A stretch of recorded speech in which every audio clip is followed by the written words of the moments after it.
Mga mali nga mga tinubagan sa mga Pinoy bisag sakto ang pangutana. Una, mangutana kung humana baka og kaon. Ang tubag?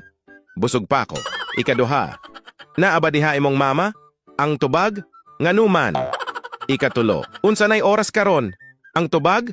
Sayo pa man. Ikaupat, giunsa nimo na pagbuhat? Ang tubag? Dali raman ni. Ikalima, nganong wala ka gahapon? Ang tubag? Ni absent ko. Ikaunom, asa ka adto? Ang tubag? Adto ko didto. Og labaw sa tanan, kanang pangutanon kaog. Asa naman ka? Ang tubag? Padulong nako, paghulat diya. O diba, murag siya pa ang nasuko. Maulaw man sadta.